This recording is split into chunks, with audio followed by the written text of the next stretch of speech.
Welcome to the Great Detectives of Old Time Radio. From Boise, Idaho, this is your host, Adam Graham. If you have a comment, email it to me, box13@greatdetectives.net. Follow us on Twitter at Radio Detectives and become one of our friends on Facebook, facebook.com/Radio Detectives. Today's program is brought to you in part by the financial support of our listeners. You can support the show on a one-time basis, support.greatdetectives.net, using the Zelle app to send to box13@greatdetectives.net or by mail to Adam Graham, P.O. Box 15913, 15913, Boise, Idaho 83715. You can also become one of our ongoing Patreon supporters for as little as $2 per month at patreon.greatdetectives.net. So today I'm celebrating my 40th birthday. This is also the 11th anniversary of our pilot episode. 2 weeks before we launched the Great Detectives of Old Time Radio, we launched a first episode. I'll talk a little bit more about that after the program. But now it's time for today's episode, The Bitten.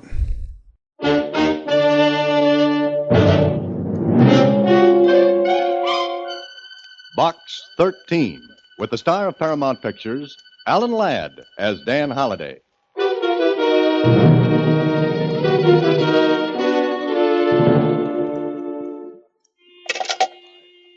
Hello. Hello, operator. Operator, I want to send a telegram immediately to Box 13, care of the Star Times. Come to room 507, Hotel Belvedere. Please waste no time because this is a matter of life and death, perhaps for dozens of people. I am Dr. Waste no time because it's a matter of life and death, perhaps for dozens of people. I am Dr. Theodore Miller. Dr. Miller's telegram reached me at my apartment, special messenger from the Star Times. It was special, all right. Extra special trouble.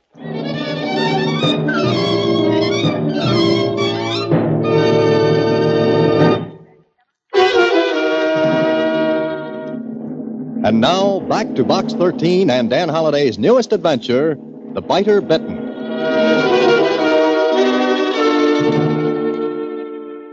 Dr. Miller's telegram reached me at 5:15 in the afternoon. At 5:32, I was on the 5th floor of the Hotel Belvedere. At 5:33, I spotted the room number, 507. Then I heard...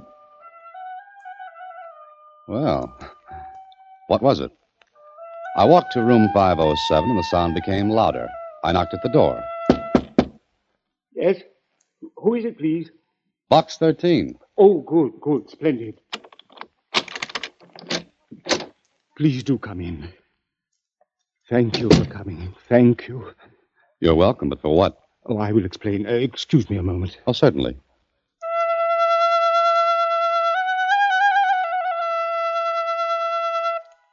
Oh, it's no use. Oh, you're so right, Dr. Miller. Music like that does seem a little out of place. You're joking. I think you're the joker, Dr. Miller. No. Please forgive me, but I am desperate. Why don't you settle down and explain your telegram and this weird little concert? I am Dr. Theodore Miller. Yes, I know that. I'm Dan Holliday. Mr. Holliday, do you know what a herpetologist is? Yes, I know what it is. A snake expert. Exactly. So? Mr. Holliday, someplace in this hotel, perhaps on this very floor, there is a dangerous snake loose. Are you kidding? No. I'd better explain. Yes, you'd better. I'm in town to address the medical society on the use of snake serums in the treatment of hemophilia. I brought a king cobra along. It has escaped. Here in this room? I don't know where it is. Dr. Miller, thank you for the telegram and the music, but I'm going. Wait, please. You're either a liar or you're crazy. No. Look here. My credentials. The hotel manager will verify them. You yourself can check. You will see that I am who I say I am. That doesn't stop you from being insane. Yes, I know how all this sounds, but please believe me, we must find that cobra. I can understand your concern, but you've got to understand my position, which is one I don't like. If you want adventure, this is it. Granted, you but... still think this is a joke, yes? Yes. Wait a moment. Hello. Will you have Mr. Larkin come to my room? Oh, this is Dr. Miller, 507. Thank you. Larkin? Who's he? The hotel manager. Look, Mr. Holliday, I swear to you that I'm telling the truth. Somehow, in some way, the cobra escaped. Look, here is the case in which I usually keep it. You can see for yourself that the catch is loose. I'm beginning to believe you. You must. It might be in this room? I don't think so. I've trained the snake. Or what? Yes. When it hears a little pipe I play, it comes, because I always feed it immediately after the music. Oh, but this time it hasn't come back. No, Come in. Ah, Mr. Larkin. Have you found it? No, I have not. But, Mr. Larkin, this is Mr. Holliday. He is the man from Box 13. How do you do? How are you? Terrible. Mr. Holliday, I beg you to help us. But how? I don't know anything about snakes. When Dr. Miller told me what had happened, Well, you should have gone to the police. if we had, they would have evacuated the hotel. I can't afford that. Business isn't too good, and besides, Dr. Miller assured me he could entice the snake back with no trouble. So far, he hasn't. Now, wait a minute. You're risking the lives of guests in this hotel. That's a little more important than the hotel itself. I know. But what guests we have on this floor are not in their rooms. And I'm sure the cobra hasn't gone far. Then you think he's on this floor? I'm positive. Then, for heaven's sake, find it. Who suggested sending for me? I did. I saw your ad.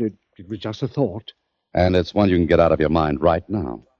The police ought to be told. But the publicity. You'll have to risk it. Mr. Holliday, I don't want to lose that snake. Well, you have already. I'm sure we can get him back. For 5 or 6 hours, he'll be somnolent. He ate just before we learned he was gone. Did you find out he was gone? No, the cleaning maid did. Yes, that's right. She saw the empty case. You mean to tell me you allowed Dr. Miller to bring that snake into this hotel? I didn't know he had it. That is so. I've taken the cobra with me before. I don't mention it because it is difficult to find the hotel. I can well imagine. Mr. Holliday, will you help us? How? I don't know. Dr. Miller, Yes, you're sure there's no danger for about 5 hours? I'm positive. All right, let's go to work. Oh, thank you, Mr. Holliday. I have the help looking on the other floors. I'll be back in a few moments. Mr. Holliday, you're very gracious. Mm-hmm. Now, you be gracious and tell me the truth, Dr. Miller. Truth? What do you mean? I don't believe that snake just got away. You think I'm lying? Yes? Well, Go on. All right.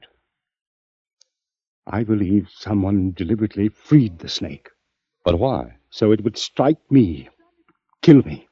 Uh-huh. I was wondering why an experienced man like you are would be careless with a dangerous thing like a king cobra. It's hardly likely you'd forget about a catch on the case. You're right. And, Mr. Holliday, I'm afraid. Who freed the cobra? I don't know. I think you do. I don't know. I swear it. I just don't know. All right. Meanwhile, the thing's loose. But what are you going to do? I'll help you look for it. But if we don't find the snake in 1 hour, I'll go to the police.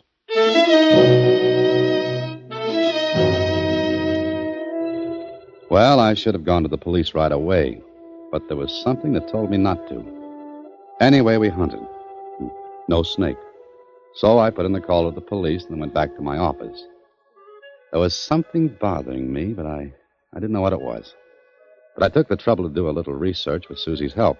Here's what you're looking for, Mr. Holliday. This article right here. What does it say?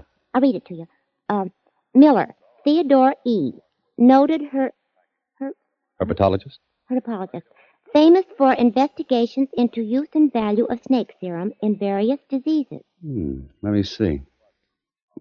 That's Miller. Did you think it wouldn't be? I wasn't sure, but that's his picture. And that's the man at the Belvedere Hotel. Want me to read some more?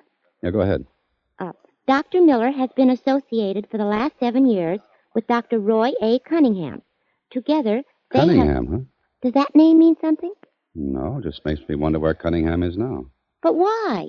Miller said he was in town to address a medical convention. He said nothing about a Cunningham. I just wondered why not. Oh, here's something about Cunningham.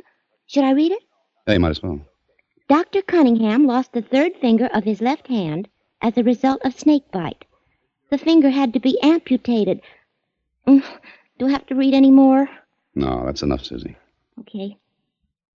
What are you thinking about? I don't know, Susie. There's something bothering me.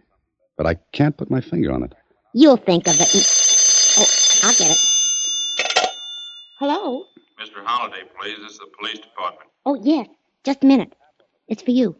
Who is it? Police. Oh, okay. Hello? Holliday, thought you might like to hear something. Oh, sure. What? About a half hour ago, you reported that snake business at the Belvedere Hotel. That's right. What's happened? They find the snake? I wish they had. Well, what's happened? What's the matter? Something strange happened at the Moulton Hotel, 2 blocks away from the Belvedere. Now, wait a minute. You're not going to tell me they found the snake down there. No, but earlier this afternoon, a man staggered into the lobby. Before he had a chance to say anything, he keeled over. He died. What's all this got to do with me? I'm coming to that. Okay, but when? Right now. You reported the snake business at the Belvedere. That's point number 1. And just a little while ago, the medical examiner finished his autopsy of the dead man at the Moulton. Follow me? Well, I'm trying my best. Okay. Would you like me to read you the report? Yes, go ahead. The man's death was caused by a powerful poison which acted directly on the nervous system. Did you say poison? Yeah. It's from a proteroglifous snake. What kind? In plain English, the snake that has fixed poison fangs, like a king cobra. Are you sure? I'm reading a report. Who was the man who was killed? We don't know yet. Any identifying characteristics? Why'd you ask that? Stop playing games, did he or didn't he? Yeah, he did. What were they? He was missing the middle finger of his left hand. Why? Just what I thought. What do you mean? Look, check and see if a Dr. Cunningham is registered at the Moulton. If he is, I think you'll find that he's your dead man.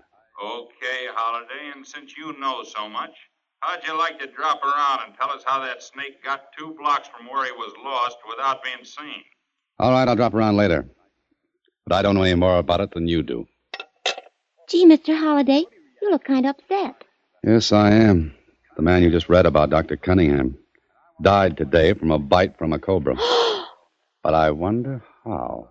Well, you said the snake was loose. Yeah, but that cobra had to go 2 blocks. It would have been seen. And even if he did make it, he'd have to be a pretty smart cobra to pick out Cunningham. Oh, you mean you think there's some connection between Dr. Miller and Dr. Cunningham? There's got to be. Both men are in town. Miller admits he had a cobra, then he reports its loss. Now, why were Cunningham and Miller staying at different hotels if they were working together? And what? And what? And, Susie, I just happened to think of what was bothering me.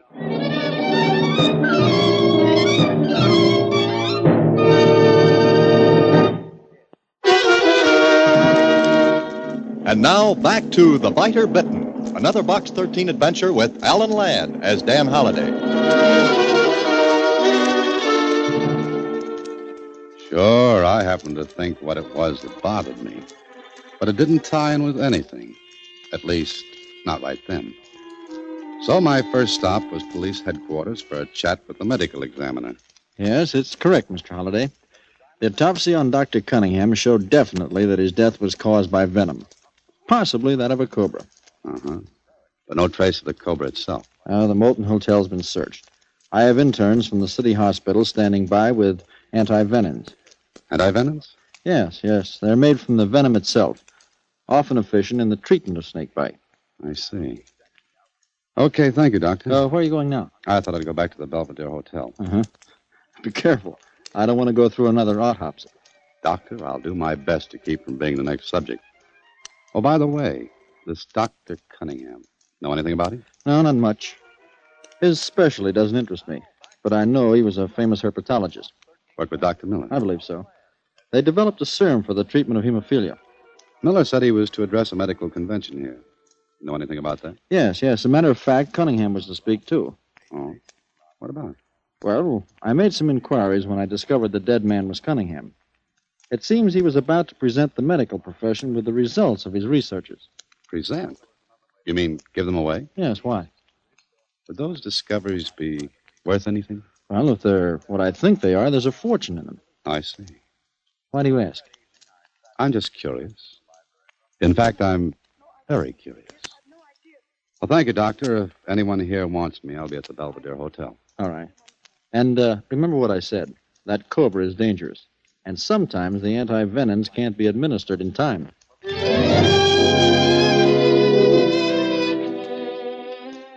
Well, maybe I should have told the police my idea, but I wasn't sure. I had to make sure because I had a hunch I was dealing with a very, very clever man.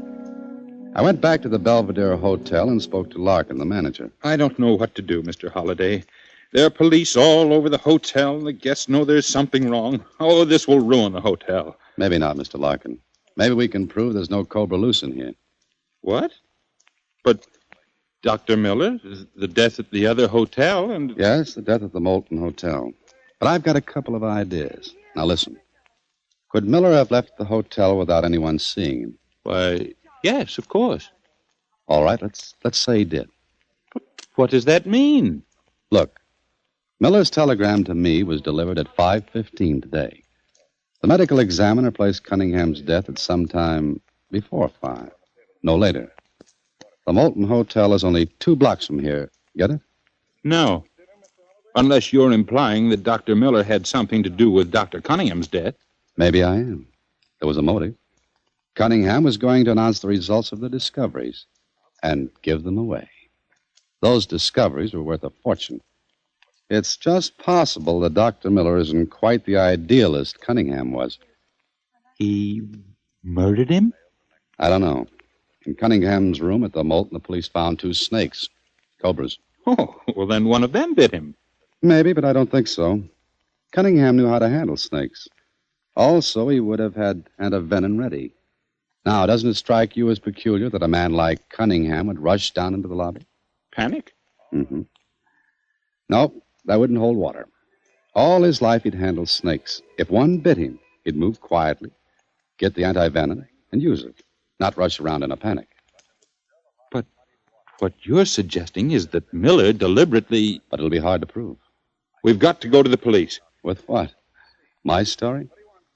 No, I've got a better idea. Well, what is it?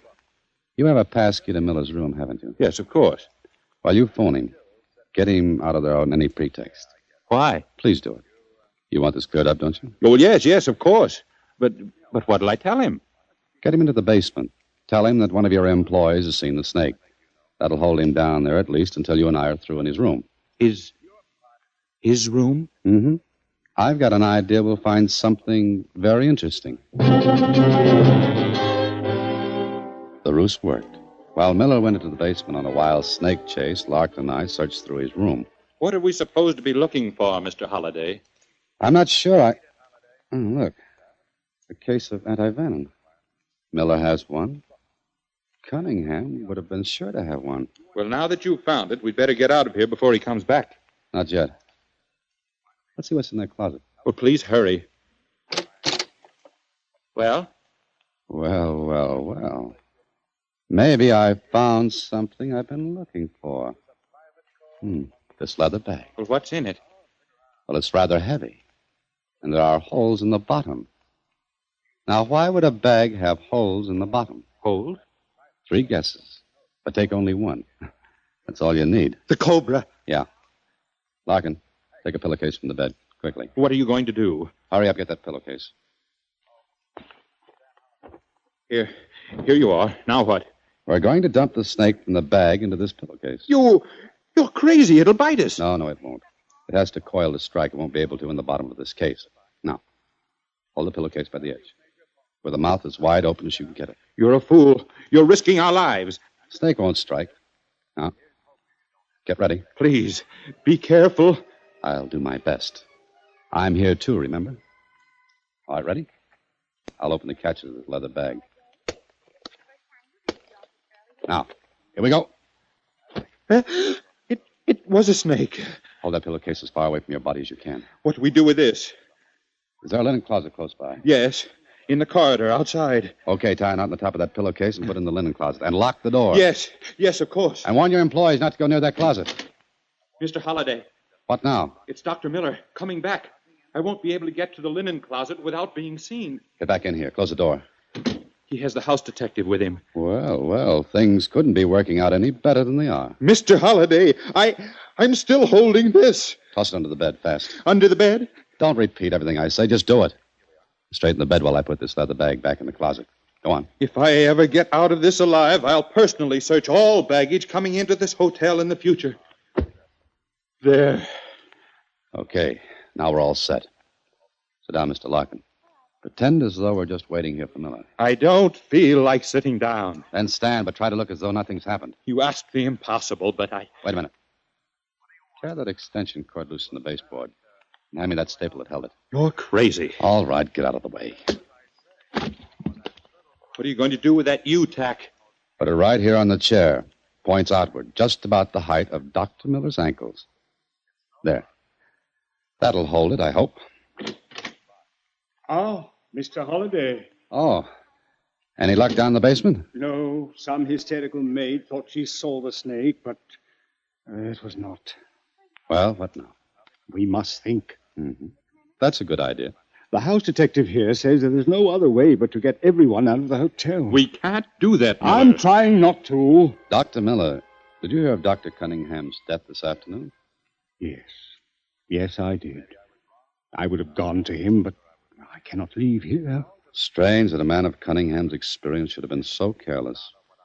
Bitten by one of his own cobras. It's the chance we take. But he rushed down into the lobby. Doesn't he carry anti-venom with him? Yes, of course. Well, then why didn't he use it? I don't know. He died at approximately 5 o'clock, just 15 minutes before your wire to me. Yes, that's probably so.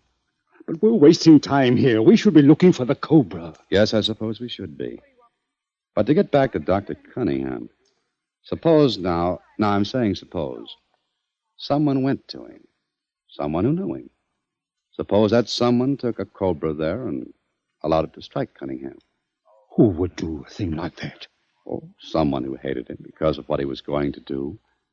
Throw away a fortune for the sake of humanity. You're crazy. Maybe. But it would be natural for the police to assume that Cunningham was bitten by one of his own snakes. Not by yours. You know that mine is gone. Sure, to make it look as though it escaped here. You sent the wire to me, so I'd be your alibi. Also, Larkin here was part of your alibi. This is fantastic. I admit that. But it's fantastic enough to be true. You took the snake to Cunningham. When his back was turned, you allowed it to strike him. But first you took his antivenom. This is preposterous. I say the cobra you've been looking for is right here in this room. Get out of here. You're a madman. That description fits you better than it does me. Where are you going? We looked everywhere but in this room. This closet. Keep out of there. What's this leather bag? Keep away from that. Why, it's just a bag and... Don't open it. Why not? It's empty. Look. Empty. You're a liar. No. No, I'm not. Look for yourself. The cobra. Don't you understand? It really is loose. Sit down, Dr. Miller. Sit down. You fool. What did you do with that snake? What snake? There was a cobra in there. Trying to kid me, Doctor? You told us it had escaped.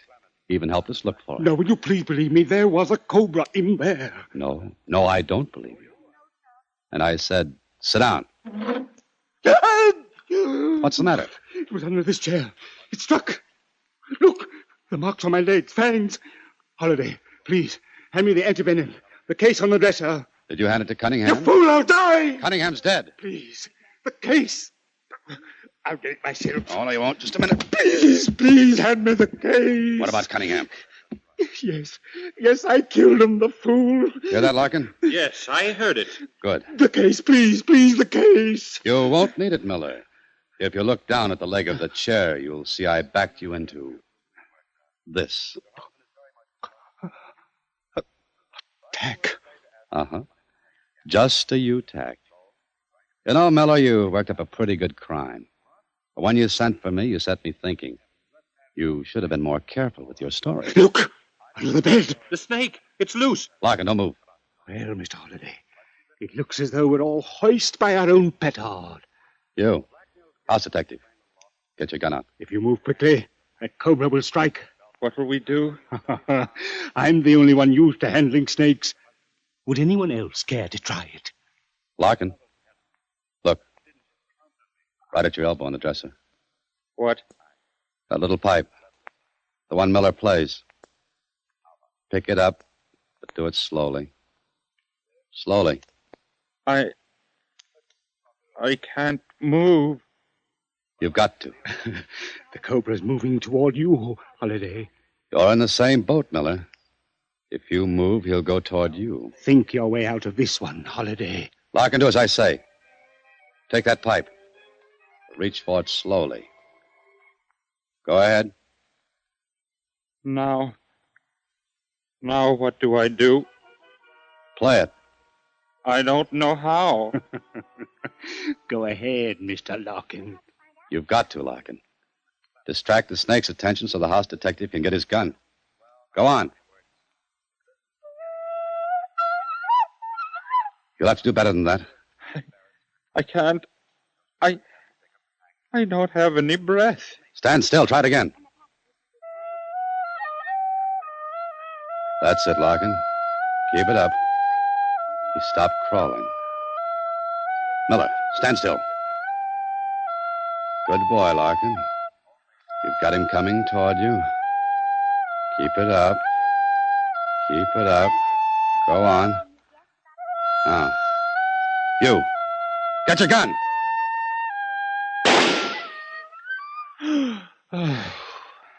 Well, that seems to be that. And Dr. Miller, suppose you and I and the house detective take a little walk. And I'll tell you the first mistake you made. The one that made your whole story seem just a little false.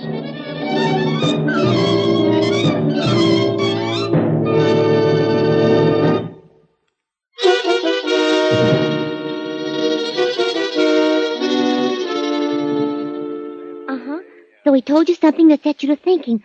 Well, what was it, Mr. Holliday? Well, it wasn't much, but it started the ball rolling. Well, please tell me. Okay, Susie. He sent the wire to me, begged me to help him find the snake because time was precious. Now, when I got to him, he said the snake would be quiet for at least 5 or 6 hours. So, what was the big rush to get me there? Oh. Good night, Susie. Listen in again next week when, through the courtesy of Paramount Pictures, Alan Ladd stars as Dan Holliday in Box 13. Box 13 is directed by Richard Sandville, and this week's original story was written by Robert M. Light. Original music is composed and conducted by Rudy Schrager, and the part of Susie is played by Sylvia Picker. Vern Karstensen is in charge of production. Box 13 is a Mayfair production from Hollywood.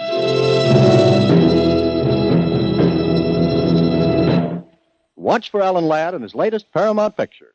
Welcome back. Well, not quite what I expected with a snake loose in the hotel top story. I kind of was expecting something a little bit like a shipment of Mute Fate. If you heard that story we did on the Amazing World of Radio several months ago during our Jack web series over at amazing.greatdetectives.net.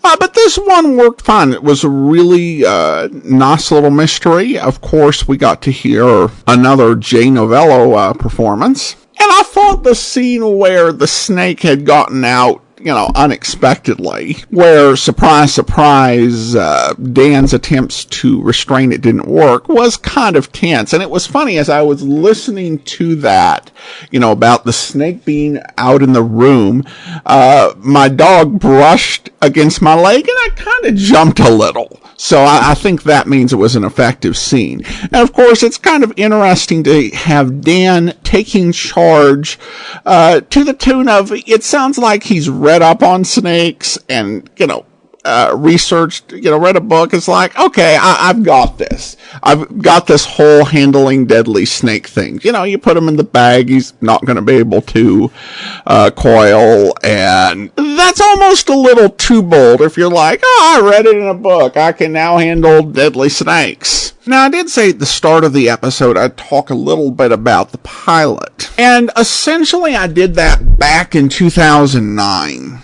So essentially the podcast would be able to get into the iTunes store so people could subscribe to it. And we'd already have people signed up in a couple of weeks when we started Box 13. And we did an adaptation of Call Northside 777. And the big thing that I remember about that is that I talked too long. And I talked too long before we actually got into playing the episode. I was explaining the series as a podcast and how it was going to work and the concept. And I went on and on and on and on and on for several minutes. Now, doubtless, I probably could have tightened that up. And that which I actually needed to say, I could have said after the episode played, so that if people weren't inclined to listen to me go on and on and on, they could just kind of turn it off. And I got a review on it, and I responded to it, and, it was fine. The epilogue to it, the story, though, is that I started uploading all of the old episodes to YouTube, to create a YouTube archive. And I kept just getting reamed in the comments about the fact of how long this went on this episode, which at the time I uploaded it was about 8 years old. So that is actually, I think, the only episode other than those which arguably could be viewed as made for kids, at least the underlining material, that I've turned off comments on because I just kept getting slammed on that. But it all did start 11 years ago as we got things ready for people to be able to subscribe to the podcast. Now I want to go ahead and thank our Patreon supporter of the day. Thank you to Debbie, Patreon supporter since September 2015, currently supporting us at the rookie level of $2 or more per month. Thanks so much for your support, Debbie. And that will actually do it for today. Join us back here tomorrow for Dick Tracy. And we'll be back next Monday with an episode of Box 13. And then a week from Saturday, we will be bringing you the series Indictment. In the meantime, send your comments to box13@greatdetectives.net. Follow us on Twitter at Radio Detectives and become one of our friends on Facebook, facebook.com/Radio Detectives. From Boise, Idaho, this is your host, Adam Graham, signing off.